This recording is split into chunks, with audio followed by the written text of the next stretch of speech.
What's up, Rangers fans? Welcome back to the channel, and today's episode of Rangers Review, myself alongside Statboy Steven, we have a lot to break down, a lot more than we originally expected, because at the time of recording this today, not just breaking down the past week of games for the Rangers, as we'll be sharing our insight on how they fared, doing a prospect update, answering questions that we have started in our first mailbag for you guys through social media and the community tab here on YouTube over the past 48 hours, but what has been happening with Artemi Panarin as of today, as he's taken a leave of absence for not so great reasons. So that's what we'll be taking a look at. So make sure you stay all the way until the end of the episode to find all the deets and all of our thoughts on how the Rangers have fared, how they're going to fare in the upcoming weeks, especially without Artemi Panarin. Now, it looks like if you guys end up enjoying this kind of Ranger content and want to see more great Ranger content like this, make sure to smash that like and subscribe button, share this video with your friends, put on the notification bell, all those great things. Thank you all so much for the countless support, guys. Now let's get right into today's episode. All right, Steven, welcome back. Here we are for episode 7, I believe now, of Rangers Review. And yeah, what an episode this is going to be. Something that originally at first seemed like it wasn't going to be anything too hectic. We're going to be reviewing the games like we normally do. We're going to be answering a lot of questions from our first ever mailbag that we started, hoping that we have time towards the middle half to end of today's episode. But of course, another breaking thing happened. The second time that as we were on recording, or at least recording for the day, something breaking happened. First time it was the Tony DeAngelo situation when he was put on waivers. Now it is regarding the best player for the New York Rangers, as we know. So before we indulge and get into all of that, how are you feeling to start your day? Doing pretty good. Started off slow, as Mondays usually are. You know, there's not a lot of news coming out of New York until usually around 2 p.m. my time. My girlfriend called me at 4 p.m. my time, so 10 a.m. at the New York time. She works in the daycare center, so she starts relatively early. 10 a.m. is her lunch break. And usually we just chat. But today she called, and I immediately thought, okay, something bad happened. So I answered, and she's like, Artemi Panarin. I'm like, well, what happened with Panarin? And then she mentioned Larry Brooks, and my first thought was, Larry Brooks is suggesting we trade Panarin for Jack Eichel, because he's been writing about the Jack Eichel trade proposals for the last few days. That's been controversial, to put it lightly. Yeah, and then I went onto Twitter and found I knew that there was a story a few days ago. Didn't get a lot of traction. I didn't really think anything of it, but you know, of course, we all know Artemi Panarin has been very vocal about the political leader of the Russian Federation. Let's put it that way. And yeah, today Larry Brooks came out. He translated parts of the article that was posted 2 days ago, and said that Artemi Panarin has taken a leave of absence.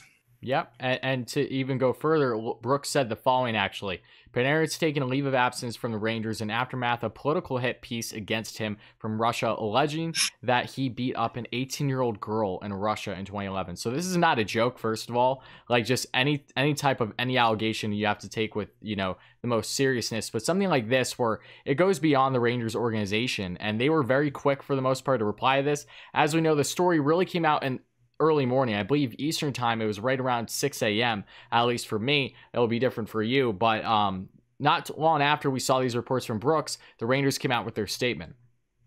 Yeah, and the statement from the Rangers was pretty clear. Also released very quickly after the news broke, which is nice to see for once, because the Rangers are always taking their time when it comes to statements in the past. But yeah, their statement reads, Artemi vehemently and unequivocally denies any and all allegations in this fabricated story. This is clearly an intimidation tactic being used against him for being outspoken on recent political events. Artemi is obviously shaken and concerned and will take some time away from the team. The Rangers fully support Artemi and will work with him to identify the source of these unfounded allegations. A pretty strong statement by the Rangers, referring to it as a fabricated story and unfounded allegations. And as this, the light of day to it. And as this article, this is based on a Russian article from 2 days ago, it might be that the Rangers knew about this yesterday or maybe even Saturday. Yeah. So they had some time to put this together. It wasn't something that they rushed, in my opinion. But yeah, the incident that is being talked about, it apparently something happened in Riga, Latvia, not Russia, but location of one of the KHL teams. This was in 2011, so almost 10 years ago, December 2011. He played a game in Riga, KHL game, and apparently there's a story about him hitting an 18-year-old girl.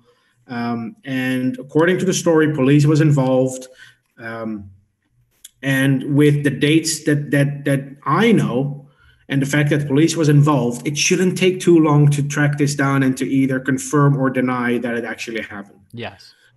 I'm not going to sit here and say either one or the other. I'm not going to say that Panarin is guilty or innocent. I mean, I hope he's innocent, but we'll see. We'll see what happens.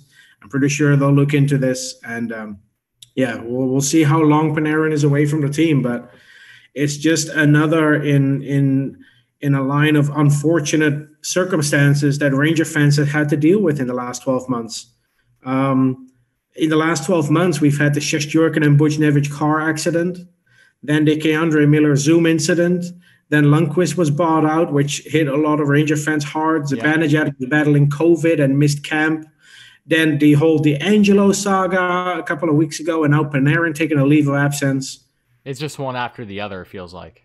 If we didn't win the draft lottery in October, it would have been 12 months from hell. At least we had that going for us, but it's been a tough 12 months for Ranger fans. And you know, we already have Trouba out 4 to 6 weeks. We've missed Hedel for 3 weeks already. Kakko's on the COVID list. Now Panarin is taking a leave of absence.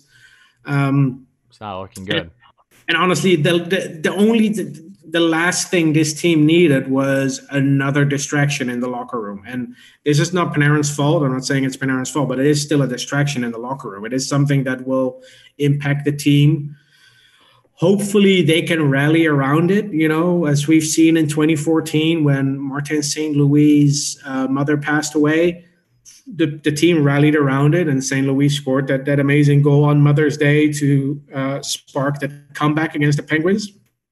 So situations like this don't always have a negative effect on the team. It could be something that unites them. We'll have to wait and see. But being without Panarin is going to be tough. The Rangers have played 4 games without Panarin since he signed, and they've lost all 4. So it's not looking too great, to put it lightly. And I just want to add quick in regards to the Panarin situation, just give people some further information. I'm going to quote here from Molly Walker from the New York Post, because she did a thorough breakdown earlier today at the time of recording this, right, getting close to noon Eastern time. Stating how this was obviously all statements from Andrei Nazarov, which is the former coach for Panarin, in which this has all been coming out from as the source. And that stated that after a loss happened in Latvia, a 2-0 to Dynamo, Panarin, along with some fellow teammates, went out and basically at a hotel bar when it was seen that an 18-year-old citizen of Latvia was seen to the floor with several powerful blows from Panarin, among other teammates. And then from everything else that I'm seeing here from Molly Walker's statements, and you guys can check it out on Twitter or whatever. I don't know if she has a piece out on it yet. But basically saying how one thing that I didn't want to make clear here was my last observation from the article, that in my personal opinion after reading it, and this is her personal opinion, there were a lot of shots taken at Panarin's character by Nazarov, which seemed to have a lot of personal feelings about it. And there are also other reports I'm seeing that Nazarov was reluctant, but has since been more forthcoming and wanting to get these reports out there after having disagreements with Panarin on his personal beliefs politically, his stance on the Russian government.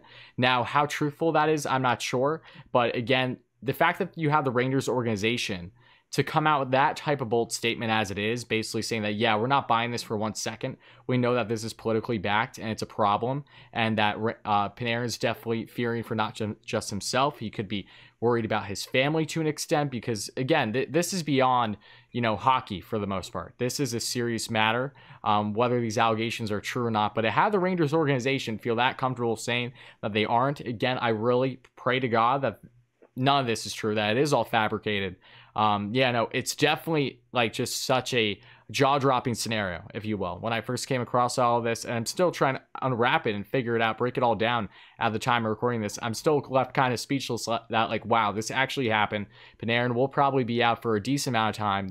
I have seen some reports to suggest is at least 2 weeks. It could be more. If he's going anywhere outside, he's out of like the Rangers now, so he'll have to probably quarantine for 2 weeks at least, wherever he's going when he comes back. So just as a hypothetical, I'm thinking at least a month. But is there anything that you'd like to add on that before we just continue to share our reactions on the situation?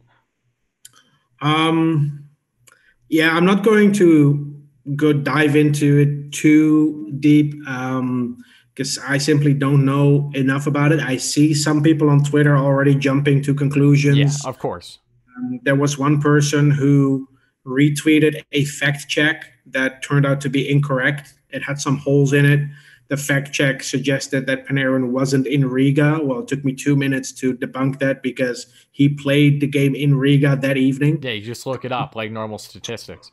Go to the KHL website. You go to that season. You filter on Vitya's Chekhov games, which is his team at the time, and you go to the game against Riga, and you can see that he played in that game. So be careful when you retweet fact checks or when you retweet something. Just be careful on social media as a whole. There are a lot of sources, and when it comes to Twitter, I'm just going to have to say it. You know, a blue check mark does not mean that everything that's tweeted by that person is correct. Oh, and you're preaching to the choir, Steven.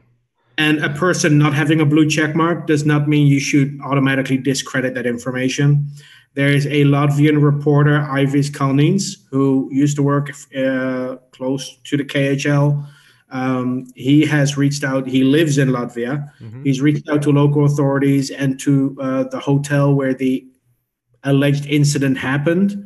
And the response he got from the hotel is that they do not remember such an incident happening. But, you know, like I said, if there's a police report, it should only take a couple of days for the Rangers to figure this out. There should be paperwork to either back this up or to debunk it. So for the next couple of days, we'll just have to wait and see what information comes up, because I'll be the last person to jump to conclusions after seeing what happened with the whole D'Angelo story, where we had rumors about him bullying Keandre Miller and stealing his goal puck and stuff like that. And I'm not going to get into that. You know, I'm just going to wait. Just going to wait for the facts and stay calm. And I'm not going to get into a pissing contest to be the first one to break the news on, and then you know, days later be proven wrong. So be patient.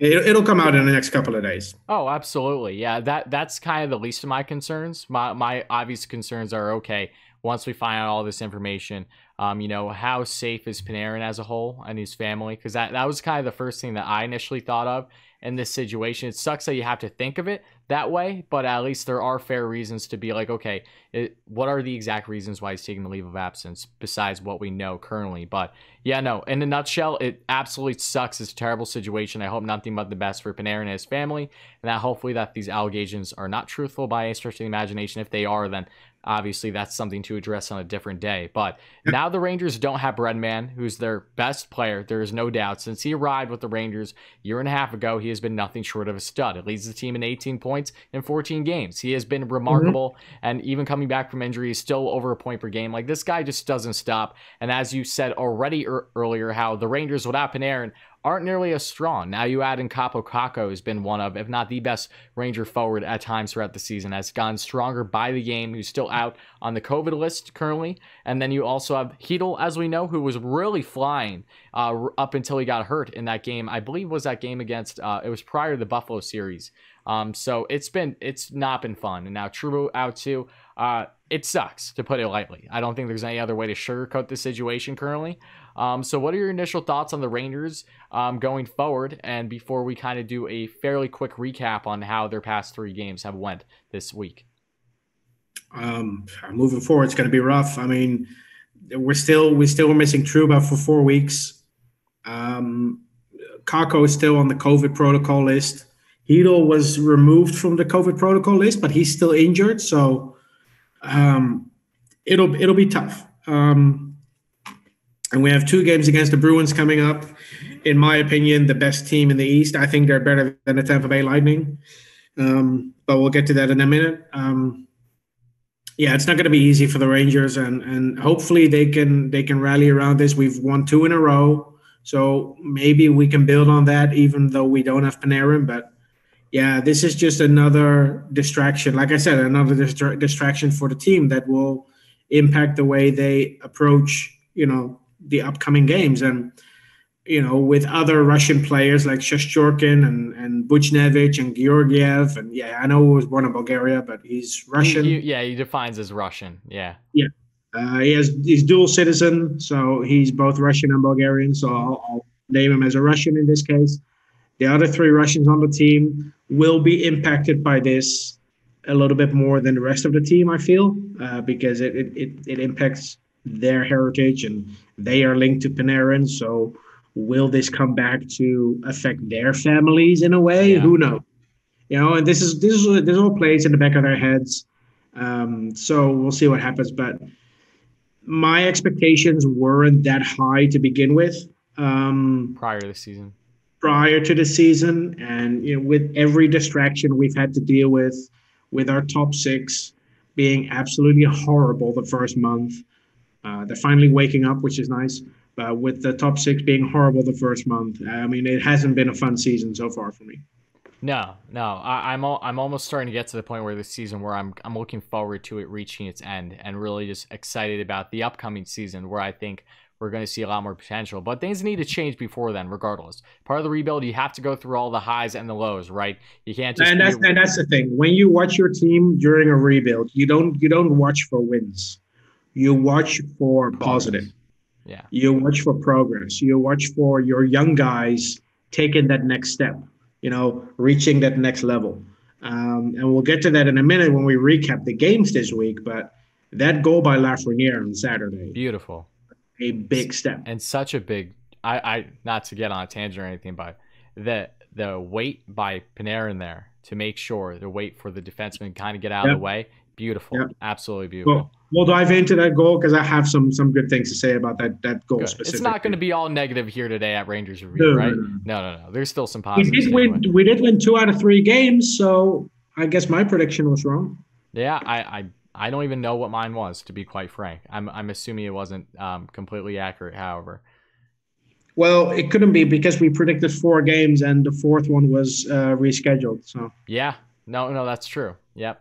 And before we get into the recap, one thing I want to say, and this is not Rangers related, but can we take a moment to appreciate how amazing the Lake Tahoe games looked? They looked amazing, but the first day, what was it, an 8-hour delay because of the sun? Yeah, no, that was bad. It would have been better to be a night game, in my opinion, but I understand why they had it. So you saw the scenery was ridiculous. Mm-hmm. I mean, I would have loved to see more of that. As long as, you can actually, go through the process. And the Bruins with their retro outfits prior to the games, like everything, the whole vibes were awesome, in my opinion. Especially the backdrop was phenomenal. Literally looked like a movie. I loved everything about it, honestly. And, I've been to a Winter Classic. I went to the Winter Classic in 2018. We were at the same one. Against the Sabres. Yep. And I'm not even talking about the cold because it was really cold. Oh, I mean, I ended up in the hospital with hypothermia. That's how cold it was. Mm-hmm. I have no problem with the cold. My biggest problem was that it was done in a baseball stadium, first of all. It's not ideal. But you sit there, you pay $350 for a ticket, and you cannot even see the puck. It's almost to follow the game. Why does and this is what I would like the NHL to do, and I already know it's not going to happen because it doesn't make them money, but New Year's Day, January 1st, have a game at Lake Tahoe or have 2 games in a row. You have 2 games at Lake Tahoe. People can tune in. It's a beautiful scenery, or do it in just outside of Calgary at Banff. It's a beautiful town in the mountains, the Canadian Rockies. This is just perfect. This is great advertisement for the game. This is how you sell your product. Yeah, okay, you're not going to make millions of dollars off of fans that pay $350 a ticket to sit in a stadium that smells like urine, but it's nice. New Year's Day, people sit at home. It can be the Rangers equivalent of Thanksgiving Day. What the NFL has with Thanksgiving. Make it a whole event. Yeah. That's what I would do. Have like two different locations. You can have two games in a row, different locations, and it's beautiful. It was amazing. I wish the Rangers played in it because I saw some amazing photos that if the Rangers were in it, I would have printed on canvas and I would have displayed it on my wall in my living room. That's how beautiful it was. Oh yeah, I know. Yeah, the Winter Classic was awesome. It was freezing, like we said, but yeah, no. If the environment could be maybe a little bit better, just easier way to see, kind of how you propose. I'm not against that at all. At least when it comes to outdoor games for the Rangers, anything going forward, knock on wood, things should be good. They're still undefeated right now. I believe. What are they, 4-0 in outdoor games? Actually, yeah, technically you're correct. They're undefeated in outdoor games. In official, Don't say what I think you're about to say. Are you gonna say Mystery Alaska? no, they're undefeated Okay. in official outdoor games. Oh, okay. But in the early 90s, they played a preseason game outdoors against the LA Kings. And they lost that game. And they lost it. Yeah, it was against the Gretzky Kings. Okay, because I was gonna say, like, I thought you were gonna say fictional, because maybe think of the movie Mystery Alaska. I haven't seen that. I haven't seen that movie, so no. Yeah, yeah. No. Check it out. It's a good movie though. But yeah, no. Rangers have been good. But I think it would be now a good segue to get into just a fairly quick recap on how they've transpired this past week, because more of a positive than a negative. Obviously, you can't say the same now in regards to what's transpiring, but if you look at their game, their 14th game of the season, I believe, against the Devils, they were 2 steps behind, especially getting in that third period. They lose 5-2 in the process, a heart-wrenching loss, and that is where all Ranger fans felt at an all-time low. That is where people who have been David Quinn fans basically throughout the entirety of David Quinn's tenure as a Rangers head coach, were finally getting the turn of like, all right, we need to get rid of this guy. It was terrible. Granted, Panarin did not play that game, as we know, but still, another game where the Rangers simply did not have a drive whatsoever in the crunch time in the third period, especially. But then they bounced back against Philly, winning 3-2 in their 15th game of the season. I believe it was during the middle of the week. And that was a very strong outing. Georgiev looked really strong in that game as well. Again, Colin Blackwell, I feel like, has just been an unsung hero for this team. Between him and DiGiuseppe, these depth guys are really coming in big. As we've talked about, maybe it's not necessarily the stuff we love to see, when we would prefer our top prospects to really be more in the point column than some of the guys that don't necessarily have a long-term future, but no less, it's nice. I'm very happy to see that the Rangers getting the most out of a lot of these guys that really had a little expectations going into the season, especially Blackwell, right? But then getting on to the most recent game for the Rangers just the other night, the Rangers won 4-1 against the Capitals in a very impressive fashion. Igor stood on his head, had another great outing. Igor now in the season, I believe, has a .922 save percentage and is right around, I believe, a 2.2 something goals a lot average. So very strong numbers there. The Rangers are definitely looking like that they're taking a turn. Even with Kakko out in that last game and going forward, I don't know how long he's going to be out going forward, but Panarin is still. So what are your initial thoughts on just what we saw with the Rangers the past week? Are you happy about them making progress in the one column? Are you a little worried because maybe that this gives more benefit of the doubt to Quinn with Panarin back, but at the same time, Panarin's gone now? So what are your initial thoughts about it all? Well, the Devils game pissed me off. Oh yeah, I think that's putting it lightly. That was a tough pill to swallow. It's not even about losing 5-2. It's about losing to a team that hasn't played or practiced in 2 weeks. Let's be real. I know. Yeah, it's terrible. You play at home against a team that hasn't been able to practice or play a game in 2 weeks because their entire team was on the COVID list, and they come in and they beat you 5-2. There's just no excuse for this. Then they play the Flyers on Thursday. They beat the Flyers in a shootout. I was happy with Kakko being successful in the shootout. That was a bright spot. But again, we were playing the Flyers, who had not played a game or practiced in 12 days because the majority of their team was on the COVID list. We played 3 games this week, and 2 of those 3 were against teams that had not played in 2 weeks. And to lose one of them and to win the other one in a shootout, I wish I could have seen a little bit more urgency from the team when you go up against an opponent that just hasn't had the rhythm that you've had as a team. But you beat the Flyers in a shootout. That was fun. Panarin scoring, Kakko scoring. It was the first time in 4 years that Zibanejad did not participate in the shootout while playing. He was going to be the third shooter, but we didn't need him. But still, he didn't participate in a shootout. But The Flyers game, I think. Yeah, I'm happy. I'm happy with the win. I'm happy with the progress that Kako made, and it was again another really strong game by him. And you get to the Capitals game where it was an early game for me. The game starts at 6:30 p.m. my time, and I was excited until I saw Kako was on the COVID list, and I was like, "Do I really want to watch this?" I mean, Truba's out. Kako is not playing. And I was like, you know what? I'll watch. I'll watch the game, and hopefully Lafreniere does something. And oh my God, did he do something? Yeah. I think it was a power play goal. Was it? Let me double check. That's actually a good question. I'm not sure if it was, but I think it was. Anyway, there was a sequence there. It was not a power play goal. Okay. It feels like it was because he had so much time in front of the net. He was out open with like no one near him for a full 3 seconds. By the time the puck came, he was able to, without thinking, move it to his backhand and roof it over. Who was in net? Was it Vanacek? I think so. Yeah. Roof it over Vanacek. And that was a really good game for players that needed goals. Kreider got his first goal in 5 games. Strome got his first goal in 7?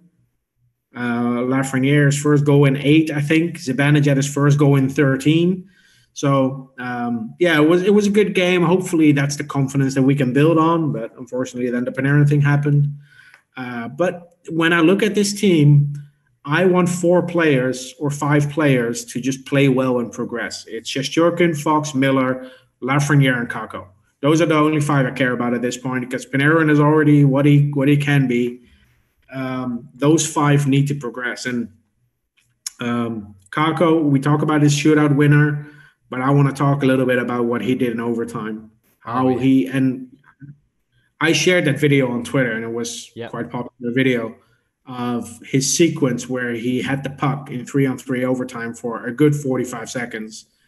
And nobody could get him off the puck. And when he was skating around like that, it brought me back to the Traverse City tournament in 2019 when he did it against the Minnesota Wild. The wraparound goal. And there were shades of Yager when he's on the puck, and he's so difficult to get off the puck when he's in his element. And this is the Kako that I've watched in Finland at TPS. This is the Kako with confidence. He uses his body, that shields the puck. And he's really difficult to get off the puck. And he only turned 20 a week ago. So I know. And then Lafreniere scoring against the Capitals, great. Keandre Miller back in the lineup. Adam Fox in one of these games, the game against the Flyers, playing over 30 minutes, which was the most time on ice in a single game by a player since Dan Girardi in 2014. So Adam Fox breaking records too.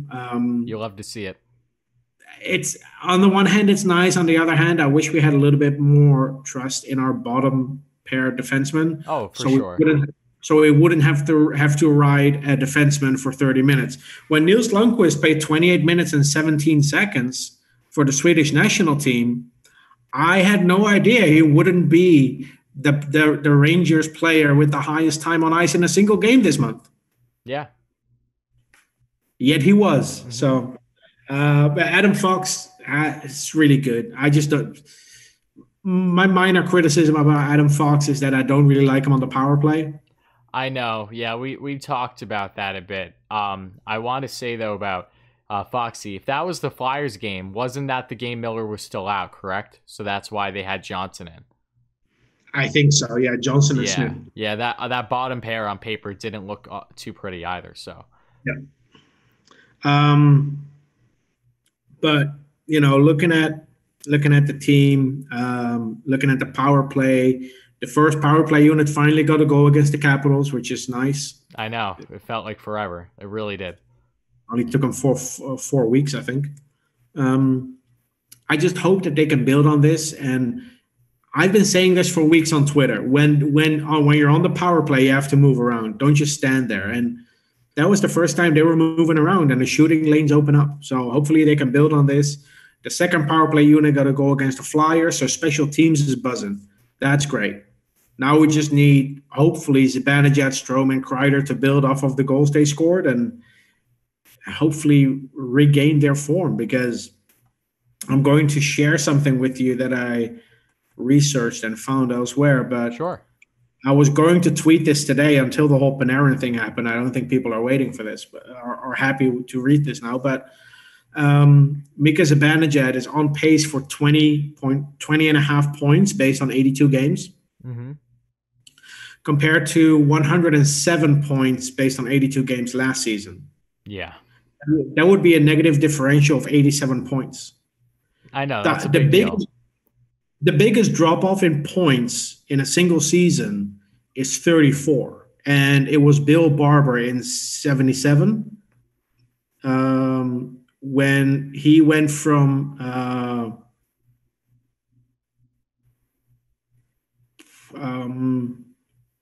I think he went from 87 to 53. Okay. So I'm going to save that one for tomorrow. So if people see that tweet pop up, then you know what's coming. But unless Zibanejad really picks it up, he's on pace now for the biggest drop-off in points by a single player with minimum 70 games played. So that's not good. Between the Lafreniere statistics, he's looking like the worst first overall pick points-wise through this amount of games for the first time in literally decades. Still better than Joe Thornton and Vinny Lecavalier. Okay, well, there you go. At least that's something, right? I'll take that any day of the week. Those two players are pretty solid, I would say, right? It's not about how you start; it's how you finish. I mean, absolutely. I'm not putting stock. Are you kidding? I'm wearing I have Lafreniere newspapers behind me. If I didn't have stock in him, still, you would know. One player I would like to talk about quickly when it comes to Lafreniere is Teemu Selanne. Yes. I know what you're gonna go for it. I know what you're gonna say. You know what I'm gonna say? Yeah. Okay, I'm going to pull up his page, and I'm going to get the exact numbers.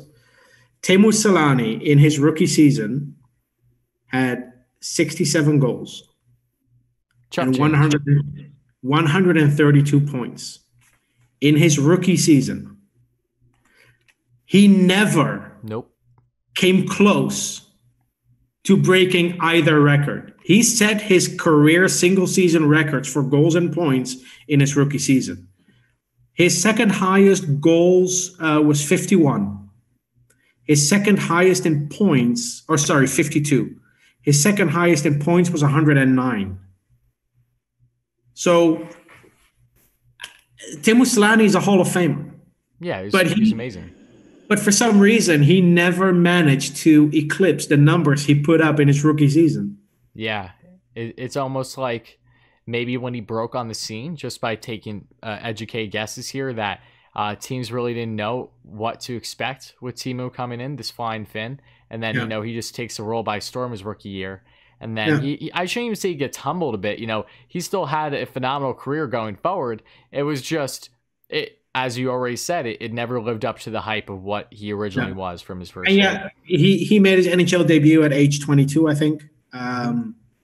So he was a little bit older than Lafreniere, but I'm not trying to compare Selanne to Lafreniere. I'm just saying that people always expect a rookie season to define a player. But if you look at Neil Yakupov, I mean, he had a good rookie year in a shortened season, and he was out of the league in, I think, 5 or 6 years later, he was out of the league. So, patience. Lafreniere got a second goal.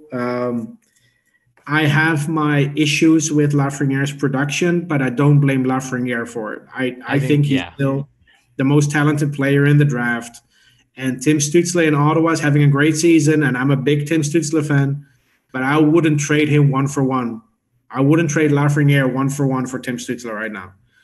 Alexis Lafreniere is still the best player in the draft, and hopefully we will see a spike in production once this coach allows him to play his own game.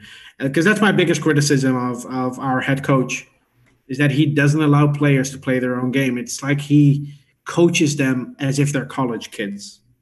if Yeah. that makes sense. No, we've been over this before, but you're absolutely right. The more that I thought about it, as I've been watching his in-game adjustments and just his approach to the players, like as we talked on plenty, but just to reiterate, regards to Kako, seeing him show out as much as he has, maybe not so much in the point column, but with his overall play the past, couple weeks, that has all been in hand with him actually gaining a longer leash and then finally coming to a realization that, hey, the only way to get Kako where we want him to be is to truly let him be himself, and then we fine-tune and try to tweak things that we see as best fit during those moments. Lexi, I feel it's awfully reminiscent of what we're seeing with Kako, even though I will say Kako's rookie year, a lot of different factors went in. Him playing as long as he did. He didn't have as much time off the way Laffy did going into the season among others. So Kako had a lot going against him. But to see Lafreniere on a very similar trend as Kako in his rookie year is telling that we're seeing a similar system here. And I would hope for Laffy's sake that he gets very similar treatment now to what Kako is getting. And the same with a lot of these other guys that are supposed to be big impact players in your top six, like a Panarin, like a Zibanejad. Yes, he's not on their level yet, but the whole belief is that he will be able to get there, hopefully within these coming years, if not sooner. So the easiest way to do that is to put him in the best situations, not have him outgain bottom feeder minutes. Again, his minutes have been fluctuating so much in each and every game.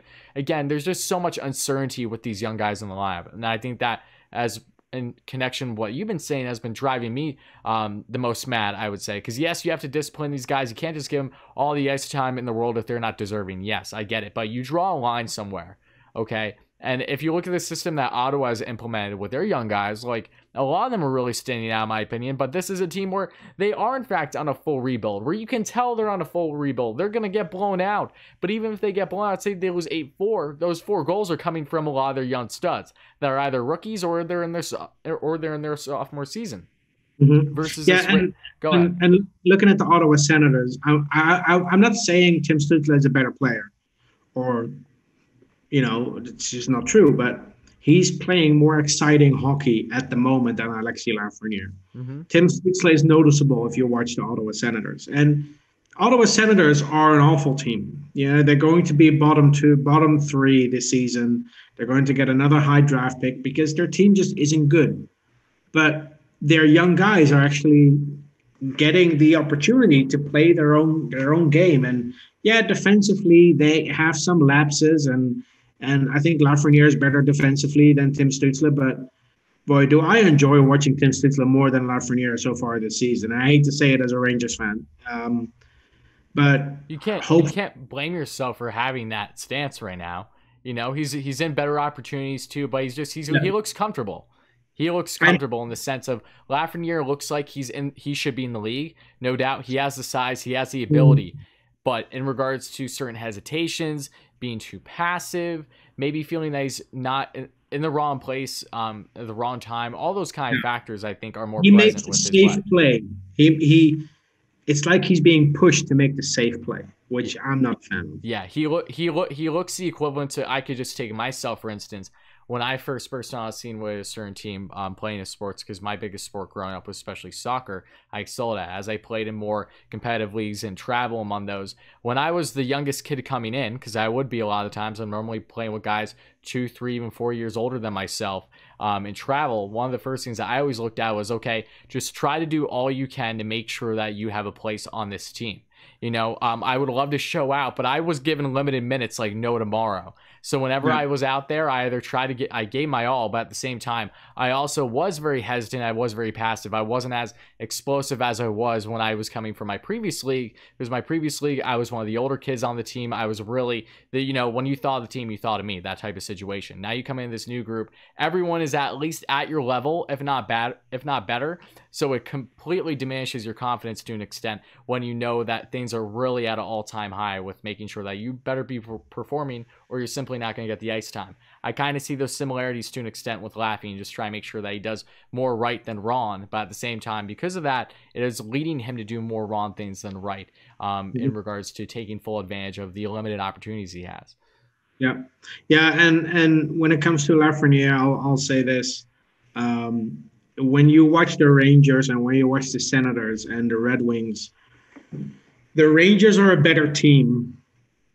The Rangers play an overall better game. But when I look at the Senators and the Red Wings, it's like they do the basics right, at least. And that's what I'm saying. Red Wings. I don't know how I feel a lot more comfortable with Ottawa than I do Red Wings, but I understand your point. No, but my point is, I don't really see that when it comes to the Rangers. When they have the power play, I mean, I knew this as a kid. I didn't even play hockey, but Yeah.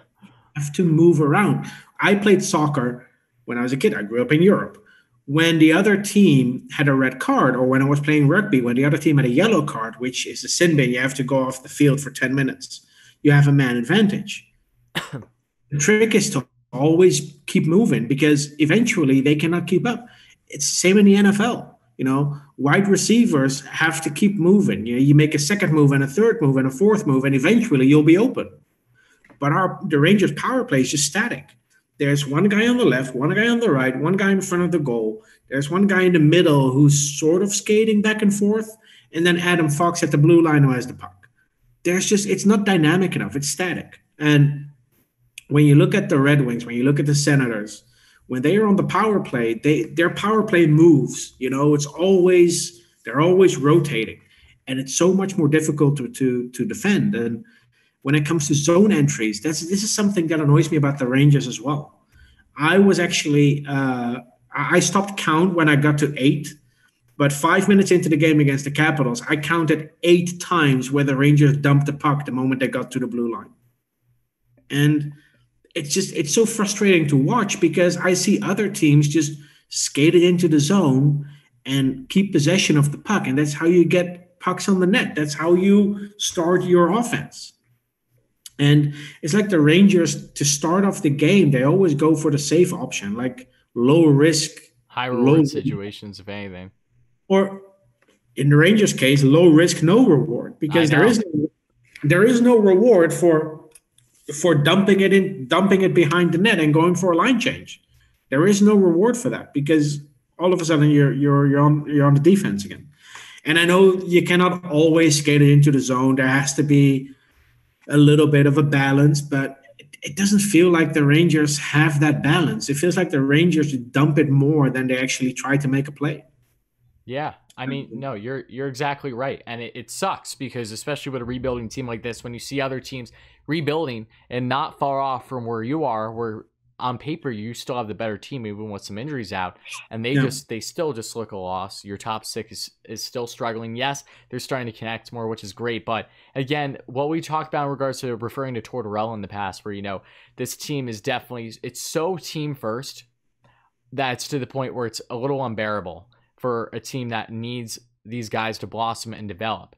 It's hard for certain players to develop, especially when they're either a rookie, a top rookie, or a sophomore, just a couple years in the league, like a Libor Hayek, for instance, who's been in and out of the lineup, even though he hasn't been doing terrible. These are just examples because you bring them into this system and you kind of demand that reinforce that, yes, the system needs to be this way. So there's a lack of creativity, there's just, everyone is in this, yes, team focused mode, and there isn't, it doesn't look like there's many voices really reaching out there saying, yes, let's try this. Let's mix things up a little bit. The only guy that I feel like is capable that has been doing that is Panarin. And coincidentally, you see Panarin as not just one of the best players in the league, the best player on the Rangers by, a lot. It's not even close, especially right now. Panarin's just been on another level. But what has Breadman been so good at doing? Being himself, his game. And he's established now, but especially with the younger guys, I really hope for their sake in Lafreniere, Kakko still, among any others that are, say, having a slow start, that they're just given the right opportunities and that they are truly allowed to be themselves. Because if they aren't, I wonder, what would Lafreniere be doing right now if he was in Ottawa? What would that's the thing. And that's the thing that I said as well. And I know it's a little bit tongue in cheek. Don't take this too seriously, but I sometimes wonder if a rookie Connor McDavid would play on this team, would he get 40 points? I don't know. I know. Yeah, again, it sucks that it's one of those situations you're never going to have the answer to, but it leaves your mind running mad, because if you're even questioning it, then there is somewhat something wrong, I would say, to an extent. I would not put money on a hypothetical scenario where rookie McDavid plays on the Rangers and puts up 40 points. I wouldn't put money on it. And that's telling of just how much concerns we have at this point in time, I would say, with the process of what is proper development and what is looking at what guy already developed. we need to let Lafreniere play his game, because this is what got him to the point where he is now. This is what got him to be the first overall pick. This is what made him the MVP at the World Juniors in his draft year. Let him play his own game. He's not the type of player that just skates to the red line, dumps the puck, and goes for a line change. No, he makes things happen. And it's not just his technique. It's not just the technical part of the game, but he adds that physicality that, in a way, I guess Lemieux has, but he's just 100 times more technical than Lemieux. It's really difficult to find a comparison for Alexis Lafreniere. Who do you compare him to? Physicality, maybe Ovechkin. Ovechkin doesn't shy away from a hit here or there. I honestly have a hard time finding a comparison for Alexis Lafreniere. And that's a good thing at the same time. I know that he hasn't necessarily been producing all that much, but I like the uniqueness to Laffy's game. And I'm excited to see what we saw in years leading up to this point. Same thing with Kakko finally looking like what he did with TPS Turku. Like, we're actually seeing that now. It's exciting. And I'm looking forward to seeing the same thing happen with Lafreniere. We all just hope for his sake and the team's sake, it's sooner rather than later. Yeah, but I have forever given up on the possibility of a New York Ranger winning a Calder. That's not going to happen. Yeah, not anytime soon, right? It's not going to happen. No, not this year. That's for sure. Yeah. Not in my lifetime. Not in your lifetime. Oh no, Steven, no. I'm not that old, but it's frustrating. You know, you have Shesterkin and Fox and Kakko and Lafreniere, and it's so annoying to see other prospects flourish in the NHL. Yeah, I know Niels Höglander is a year older than Lafreniere, and I know Kaprizov is 23, but Tim Stützle is probably ahead of Lafreniere when it comes to the Calder ranking, and it's just frustrating because the Rangers haven't. I looked it up last week. How many accolades the Rangers have, both as a team as individually, since 1994? It's depressing. I know. I know. It really is, but. You know, it is what it is at the end of the day. All I can hope for is that in regards to prospect development, and, you know, the Rangers do get a #1 pick again within, hopefully not anytime soon, just in the sense of things are trending upward. I wouldn't mind another one this summer. But... This summer is an exception. After this summer is where it's like, okay, we have an issue if we're still getting top 3, top 5 picks. And I don't want the Rangers to win today. I want the Rangers. Let me rephrase. I know. I get what you're saying. Yeah. I don't want the Rangers to win a game today. I want the Rangers to win a cup tomorrow. Yeah. And for that to happen, we need to build the right way. And if we get another top 5 pick, that's not going to hurt us in the long run. This team is still a year or two away from contending. So we're good. Yeah. No, I agree. But I think with saying that, I think now is a perfect time to segue. Before we kind of wrap things up with just the upcoming 3 games and just giving our quick predictions, I thought it'd be now a good time. We'll try to hit every single question that people have asked for our first mailbag, as long as that's fine with you. We don't have to go too deep into all of them, just basically a simple, quick, I'm going to read the questions and then we'll answer them as we go here, as we are approaching almost the 15-minute mark in the episode today. So does that go with you? Yeah, sure. All right, sweet. Okay, so change this mailbag, and I'll start off with the first questions. It's only fair to the first people that comment on your Twitter post over the past couple of days. Mr. Pod says through Twitter, with a bid for Eichel next year and Rangers seemingly analytically taking a step forward, do you think next year we see significant jump towards contender? And I don't mean just playoffs. My initial response to that is no. I think playoffs is something at this point in time that should be realistic for next season. But to say that you're going to be a Stanley Cup contender next year, even with Eichel, feels fairly far-fetched in my mind. You have a lot more developing to do. So what's your initial take here? Playoffs? What do you mean playoffs? First thing that popped in my head when I heard playoffs. Playoffs. I think the Rangers will be a playoff team next year, with or without Eichel. I think our young guys will develop.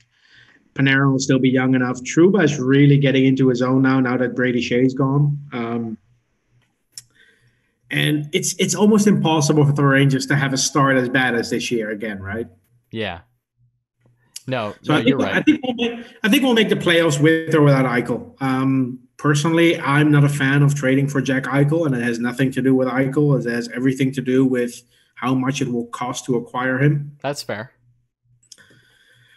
I would much rather go after a guy like Alexander Barkov, who's a free agent in 2022. So if the Florida Panthers are unable to sign him to an extension, they might want to trade him to get at least something back. Give me a Barkov and Kakko line any day of the league. Panarin and Barkov and Kakko on the same line? Disgusting. Oh, God, give me that, yes. Barkov is probably, after Couturier and Bergeron, the third best two-way center in the league. Oh yeah, he's up there. He's been consistent for sure. I actually don't know. Maybe someone else questioned about Barkov too. So we'll just roll around. But yeah, I think regardless, the Rangers are in a far better situation to make playoffs with or without Eichel. But if they do land Eichel for the upcoming season, then yes, there's plenty of optimism to at least make playoffs and go from there. I'm just not. And I could see them win a playoff round. I don't see them going. I don't see them being cup contenders. I don't see them making the Final Four. No. And I think that's fair right now. It's hard to look at that right now when this is all hypothetical too. But next question here from Barbecue Master, or Michael at his handle. How he spelled it was a little iffy for me to understand. But do you feel like there are similarities in the adjustments a French-Canadian player must make coming to the Rangers as the average European player? And I'll let you just answer that one because I know you have good takes. So make it short and sweet. That's a really good question, actually. I did not expect that one. I think the adjustment it's a big adjustment for anyone. It doesn't matter if you move from Quebec, from Finland, or from a little town in Texas. If you move to New York, it's going to be an adjustment. I think speaking the language is a little bit easier, and French Canadian people do speak English, I think. I'm pretty sure Alexis Lafreniere speaks English. Oh, yeah. I don't think the language barrier is as big as it is for a European player, someone from Finland or Russia specifically. I think it just depends on the country. I know Swedish players tend to adjust quickly because this is not just, in the NHL. Swedish players, when in football, in soccer, when they move to England or Germany or Italy or the Netherlands or France, they're always touted as the guys who adjust the quickest. They have no adjustment issues. When there are adjustment issues, it's usually something different. It's not necessarily adjusting to the environment. Yeah, I think that's true. Before we get Elias Anderson discussions, that was something more on a personal level that happened. But I think the adjustment for a French Canadian is slightly easier than the adjustment for a European, because you're in the same continent. Canada and the United States have a lot of similarities. I feel like you're just bound to be around more of the English language as a whole. I mean, granted, I'm not going to speak for people that live in Quebec and Montreal, but I know that at least from everyone that I've interacted with that is in fact French Canadian, they all know English. They just have, it's like, it's equivalent to being like Spanish American where you know both. It's something along those lines. But again, I'm not going to speak for people that actually reside there and know what it's like day-to-day life, because I simply don't know.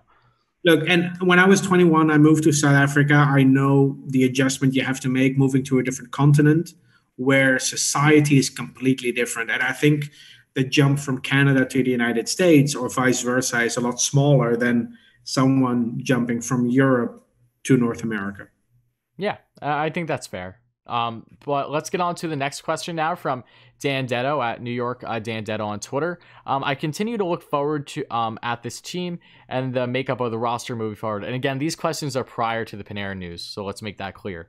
Where are the casualties going to come for once guys like Kravtsov, Lundqvist, Barron, Robertson, Schneider, Jones, Panyunemi, etc. are looking to crack the roster? I think I can answer this one pretty quick, as you can too. But one, there's no guarantee that all these guys are even going to crack the roster for the Rangers. They're all in good projections as of right now to be a New York Ranger one day. And Kravtsov, when you're looking at the right wing, it's basically what is the future of Julien Gauthier? That is a guy that stands out to me. He's a guy that is on a short leash by the Rangers, as we know. that they would like to hopefully be a solidified part of the top 9 going forward, but he has not done that to date, or at least Quinn has not really labeled that as such. So I think he is a guy that stands out for sure. Kreider is a guy that I could see down the line possibly being dealt, but I just don't see it anytime soon when you look at his contract. And I think he may very well be the next captain of the Rangers. So in regards to Kravtsov, in regards to Lundqvist, the door is right open. You know, with Tony D out of the picture now, there's all the room in the world for him to crack on that right side. So not worried there, because guys like Jack Johnson, Brendan Smith will be off the books at the end of the season, and Lieber Hayek is really just a filler for right now. I'm not going to say he has a long-term future with the team currently. Even though he hasn't looked terrible, Morgan Barron is a guy that will have a chance to compete for the bomb spot. I could see him for at least another year or so, basically bouncing between the AHL and the NHL. He's either going to make that jump, or he's simply not going to make that jump. So he has an uphill battle given the guys around him and in front of him and behind him too. They're not far off either. Matthew Robertson is a guy that, should the Rangers not deal in a bigger trade, because I know that he's been toyed with in hypotheticals, I think he could very well crack this roster, especially when you look at the defensemen gone. Robertson won't crack the Rangers probably for another year, at least if I had to imagine. Zach Jones is a guy that's a bigger question mark. Jones very well will either be with the Wolfpack for the upcoming season, or he could have a similar camp to Miller per se and really go lights out, and bam, he's on the bottom pair. But he's going to be competing, so I don't think it's as much casualties with those guys as it is really just proving themselves. When you look at the Rangers roster currently constructed, you have a lot of expiring contracts coming up, especially on defense, where I feel that it's going to be a big battle, and you're going to see guys that either stay in the AHL for a couple years until they find a spot, they're either dealt, or that they simply don't develop properly. And Paniemi's another situation where, should he be in a situation where he comes to North America, I don't necessarily expect him to crack the Rangers lineup right away. I think I could see him maybe 1 year in the AHL. Is there anything you want to add on to that quick before we get on to the more questions? I think what's important here is the salary cap. When you have a guy like Kravtsov knocking on the door, you have Buchnevich, who is a restricted free agent, and you have other players that are due for a raise, you have to make tough decisions. 2015 was another year where the Rangers had to make a tough decision. They had already extended Mark Stahl, and they had as restricted free agents Carl Hagelin and Derek Stepan. Unfortunately, for Carl Hagelin, he was a casualty of that because they didn't have the cap space to sign him. So they traded him for Emerson Edom, I think. Yeah. Hagelin, yes. Emerson Edom, and there was a draft pick in there. And a second-round pick, I think. Yep.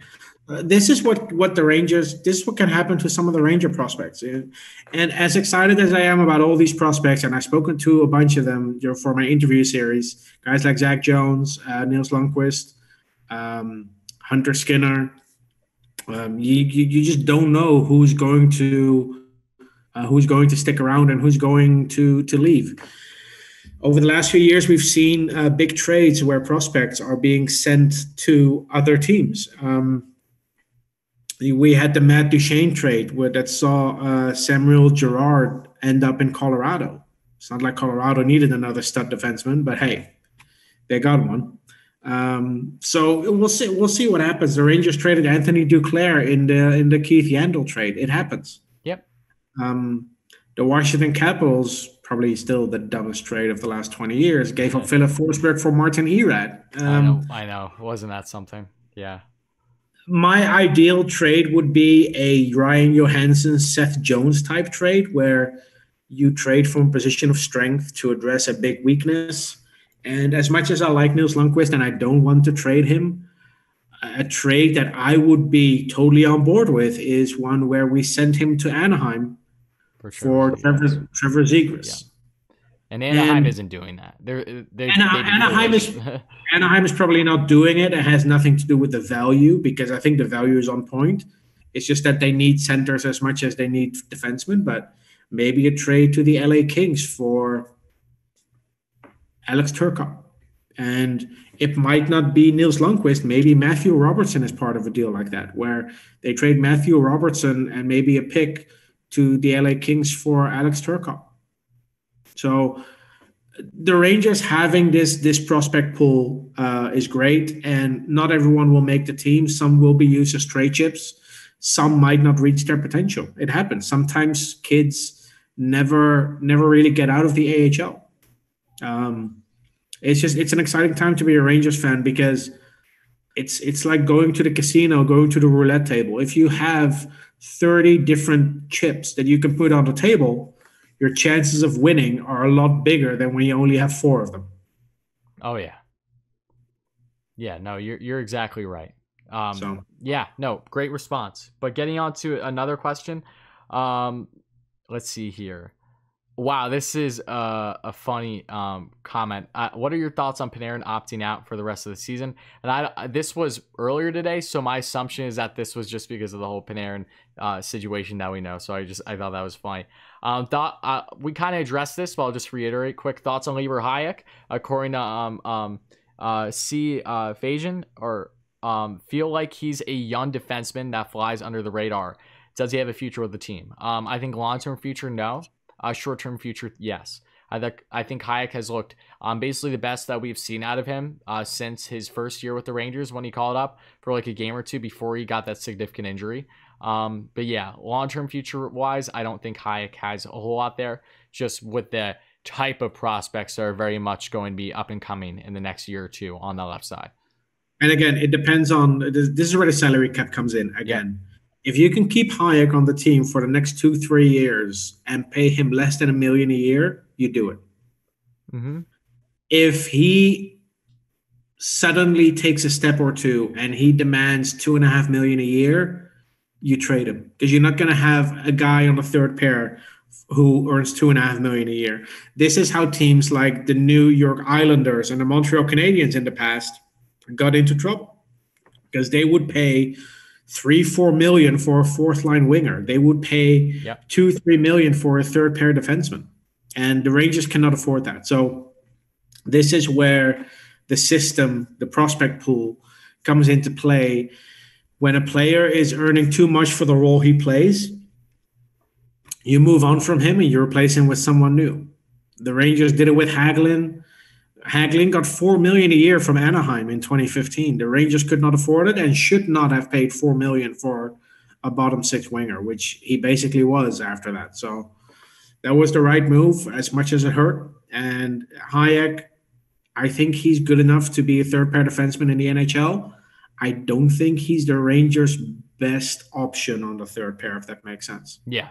Yeah, there's a guy by the name of Tarmo Reunanen who's kind of knocking on the door as we speak. But I take that as you will. Yeah. Yeah. Tarmo Reunanen, to me, is already better than Hayek, because he played better hockey in a better league against better teams. It's that simple. Hayek struggled to hold his spot in the Czech league earlier this season. Yeah. It was a bit of a red flag to me. Mm-hmm. It is nice. It is nice to see Hayek performing well currently, at least. He has positively surprised me so far in the handful of NHL games he's played. Yes. Yeah. No, I agree. Next question here is from Brody, who's a loyal subscriber here on my channel. So first of all, Brody, thank you so much for the kind words. I appreciate that so much, my friend. And getting on to your question now, he asks, what do you think the Rangers need most before they're cup contenders? Another good center, simply a few seasons experience, or something else? Okay, thank you so much again, Brody, for the kind words. I appreciate you. And to answer that, well, they need structure. I think before anything else, they need not just really another supporting center, whether that's a top line or a top six one. It really goes in hand with how Mika plays for the remainder of the season going forward.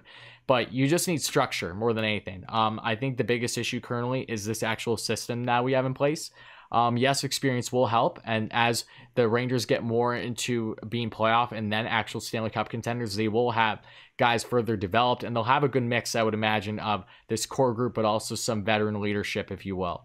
But would you agree with me in saying that probably the most important thing to get them to that next step more than anything is really structure within the organization and within this coaching staff? We definitely need a center, with Zibanejad being a free agent in 2022, and I'm not really sure if the Rangers are comfortable committing to a long-term deal with him at that age. So they would need they would probably target a center. But I think what the Rangers also need is more experience behind the bench. They need to be able to play more than one system. And nothing against Quinn personally. I met the guy. He's a great guy, but it just feels like he's in over his head sometimes when he's behind the bench. And we just need some more experience, someone who actually isn't afraid to adjust on the fly. So some of the games we played this season, we started off great, and then the opponent adjusts to our style, and all of a sudden we cannot even cross the red line anymore. And there's no adjustment, there's no second or third gear that this team has. It's just trying the same thing over and over again until you get a lucky bounce. And that's how most of our goals have happened this season. It's just shoot and hope for a lucky bounce. That's not how you win games. That's how you luck into some games and get a false sense of, almost like a false positive, if that makes sense. Yeah, no, I agree. Yeah, I think I like Quinn a lot. I still do.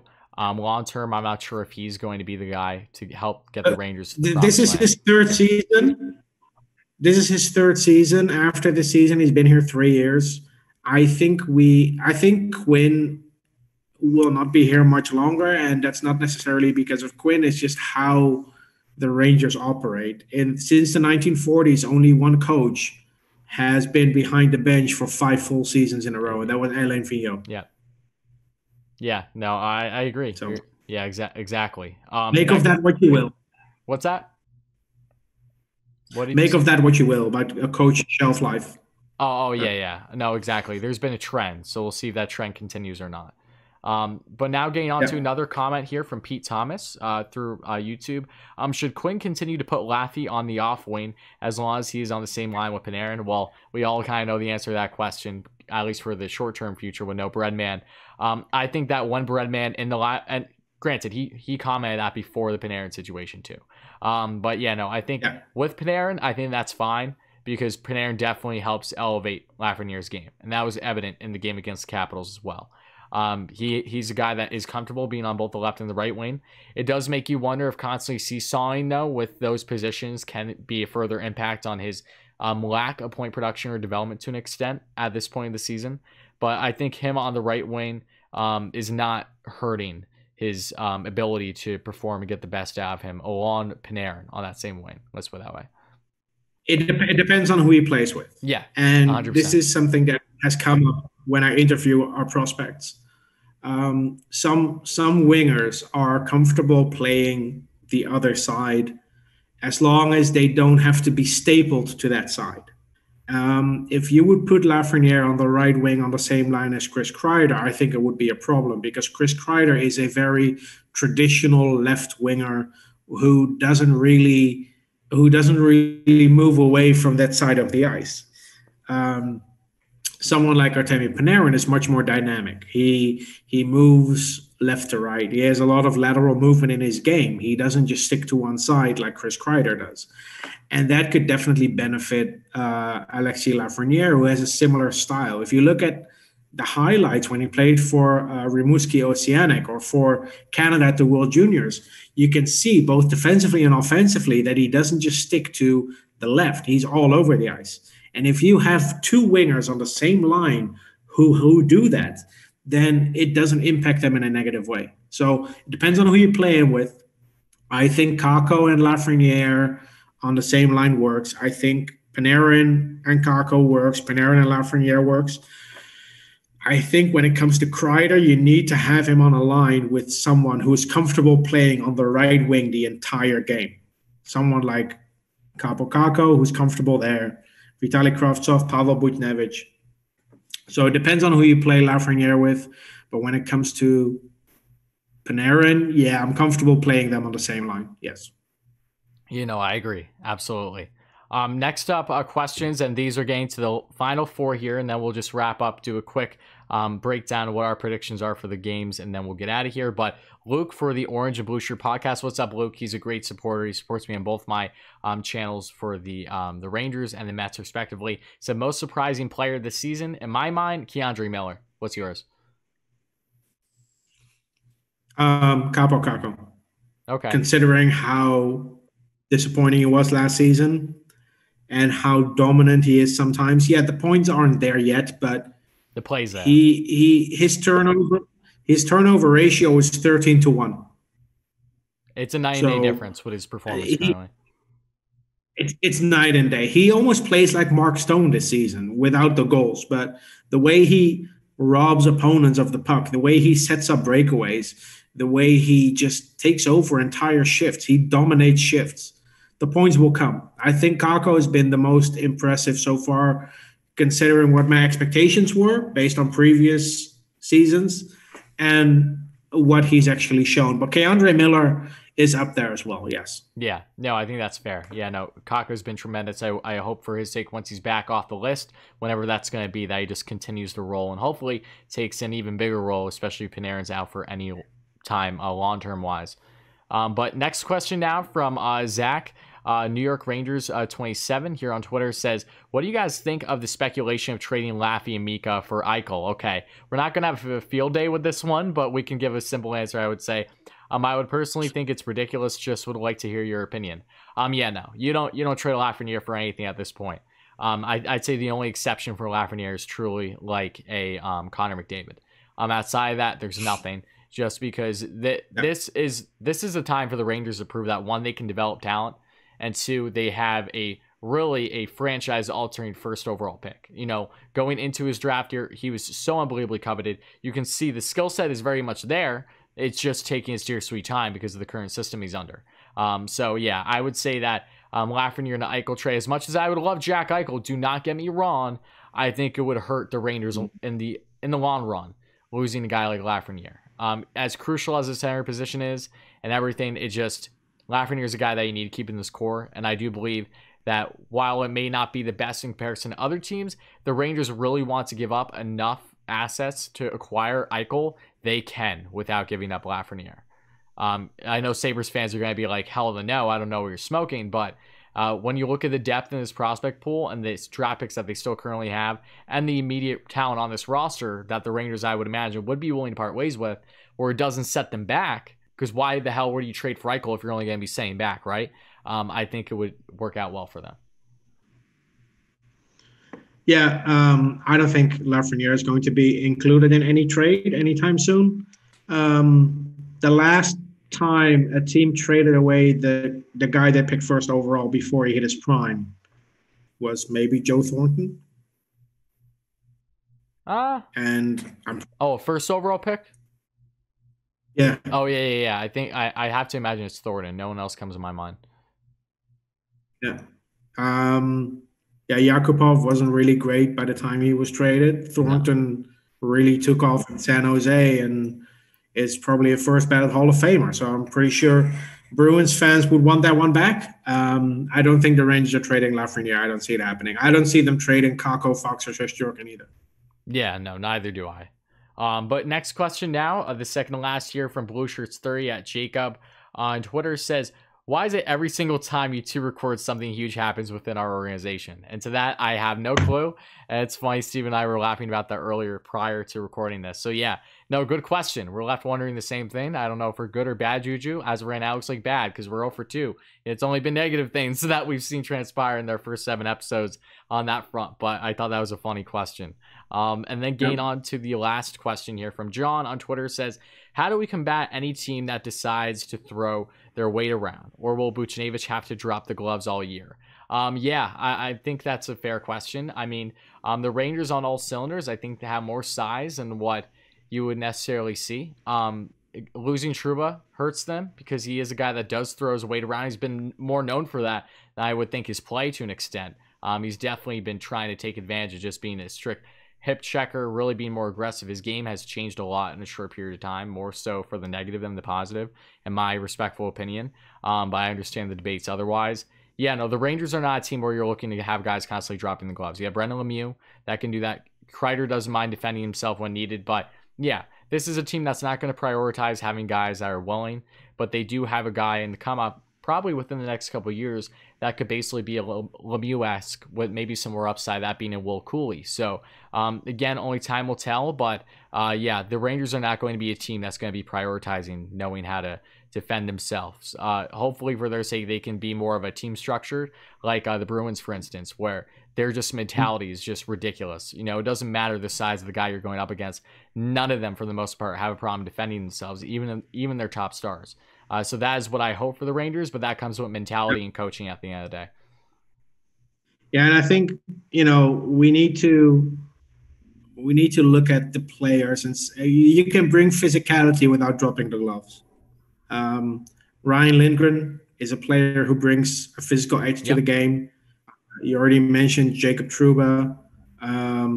Miller is big, but he's a skilled big defenseman. He's not really someone who really checks players into the boards for no reason. Braden Schneider, though, is probably the player that fans are looking for in a few years. And looking at Hartford, in my mind. Yeah, in my opinion too. When looking at Hartford, there are some guys there that I'm intrigued by, and some unsigned prospects like Adam Edstrom in Sweden, Austin Rushov, who's now in Hartford, big guy, played for Western Michigan, one of the smaller schools in college. Also, he's a big guy, plays fourth line minutes in Hartford. I think if there's a need for some physicality, he could be a possible solution in a year or two. So it's not like the Rangers are putting together a Smurfs team where the average height of our team is 6 foot. That's not the case. I think the Rangers need to make sure that they keep the right balance between physical play and technical play, because otherwise you'll just end up like the 2011-12 Rangers, where you're always chasing the puck, blocking shots, and you have to hope for your 1 or 2 snipers to score 5 goals so you can win a game. I think the Rangers have the right mix with players coming through now. Nils Lundqvist, I know he's small, but he doesn't play like he's 5'11". He plays like he's 6'4". He's only 20 years old. He doesn't play like he's 20. He plays like he's 27. So don't let his size fool you. I think he can bring a little bit of an edge to his game as well. And then we have Matthew Robertson on the left, who's also a big kid. I think the Rangers will be fine. I think especially the older fans like to see a little bit more grit, a little bit more physicality, but I don't want to sacrifice skill for the sake of physical play, if that makes sense. Yeah, no more of the Cody McLeods, the Tanner Glasses, and Michael Haley's every single season. We're finally getting out of that belief, And the dream is to find a guy like Tom Wilson, or Wayne Simmons in his prime. That's the type of guy you want, a guy who adds some physicality, but also is able to drop the gloves or check a guy into the boards, and intimidate opponents from time to time. And it's tough to find those players. Will Cooley could be one. Brad Berard is a jitterbug who will hopefully make the Rangers in 3-4 years. There are some exciting players in the system right now, and we'll just have to be patient and see who makes it and who doesn't. Yeah, no, exactly. Yeah, I think we hit the nail on the head with all those questions, though. So thank you all again for everyone that sent them in. That was awesome. We'll be doing more mailbags in the future. Probably next time will be maybe when we have less games to talk about, just so the episodes aren't getting too long. But before we close things out, Steven, let's just give our natural prediction for the upcoming week of games for the Rangers, because they have 3 games coming up, as we know. I don't think that they're going to necessarily do too hot currently with Panarin out. We have the Flyers as of now on Wednesday, the 24th in Philly. Then Friday, you're playing Boston at home. And then Sunday, you're playing Boston at home as well. So what's your prediction for the upcoming games? Tough one. 0-2-1. I think the Flyers will come out trying to prove something after losing to the Bruins at Lake Tahoe 7-3. So I don't think the Flyers they'll be a better team they were last week. They've had some games under their belts now, maybe a player or two coming back from the COVID list by then. But I think the Flyers will give us a run for our money. The Bruins, I would love to see the Rangers beat the Bruins, but I don't see it this season, man. They are such a great team. And there was all this talk about Chara leaving and Torrey Krug leaving and their best players being old, but they are the best team in the division and probably one of the best teams in the league. 1 year doesn't make a lot of difference when it comes to old players. It makes a ton of difference when it comes to young players, but your star player being 33 or 34 is not going to make a big difference. So I think the Bruins are going to beat us.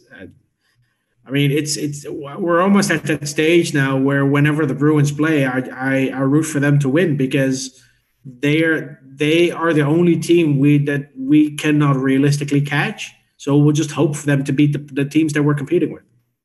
Yeah, I know. It If that sucks makes that we're sense. already to that point, but you're not far off in that belief either. Yeah, I mean, as much as I want to But I get, have to. go ahead, go ahead. Sorry, I just want to reiterate what I said. I think last week or 2 weeks ago. I'm so thrilled that we have an original 6 team in our division, and I hope the NHL keeps it this way. They play good against each other. You know, at least if we see similar competition to what the Rangers did the past 2 games against Boston, then good things are going to come. It's something that I definitely enjoy. They're definitely heat matchups for sure. But as much as I want to give them the Rangers a win, and I feel that they still have a chance against Philly to an extent, I think with Panarin out, especially if he's out for this entire week coming up, which feels inevitable right now, Kakko still uncertainty and everything. Even with this defense, I do not have a good feeling about the Rangers, unfortunately. I want to give them one win, but I'm going to just honestly go the safe pick and say they go 0-3. They get at least one win, I'll be very happy about it. I'll be all smiles. I'll be like, I'm glad I was wrong. But Rangers are 0-4 without Panarin. I think this very well could take down all the steam that they had just picked up. But if Mika Zibanejad steps up, if that empty netter really took the monkey off his back, then maybe they can squeak 1 or 2 of those games, but I'm not going to bet the farm on it. So I'm going 0-3 right now, as upsetting as that may be. 0-3 for you, 0-2-1 for me. One final question before you can close it out. Will Artemi Panarin still be leading the Rangers in points when he returns?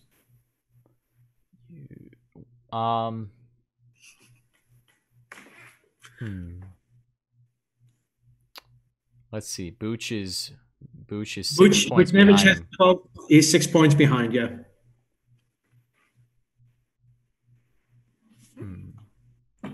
Yeah, I think he will. Because I think that even if other guys are putting up good points, say hypothetically Panarin's out 2 weeks to a month, right? Just hypothetically right now. Yeah. Booch, there's no guarantee that he's going to continue be like, getting closer to a point per game. Strome, if he continues to get hot, great, but Strome's still, 9 points behind Panarin, and he's the third leading scorer on the team. So Booch is really the only worry about getting over that, and I would love that for be the case. If he does, then that means that something good is happening. But yeah, I don't think anyone's going to pass Panarin as of now. All right, but I feel the same way, but it's you don't want to feel that way. I don't want to. I don't want to feel that way, but yeah. I think we're rational fans at the end of the day. Trying to be, for the most part. But again, thank you all so much to everyone that chimed into today's episode. This was great. It was a long one, pushing upwards of an hour and a half. So I hope you all listened and made it to this point and enjoyed. If you did, make sure to put that smash that like button and everything. And again, thank you just all so much. Expect more great things regarding Steven and I for the episodes going forward, and hopefully more positivity. I feel like each week we're saying, hopefully the next time we talk, it's going to be something better. But it's been a constant, roller coaster this season. And yeah, that's about it. So Steven, anything else you want to leave before we get out of here? Not really. I mean, this Panarin situation is going to be interesting enough as it is. Yeah, I think that's putting it lightly. Yeah. All right. Well, thank you again, everyone that checked it out. And Steven, let's go Rangers. Let's go Rangers.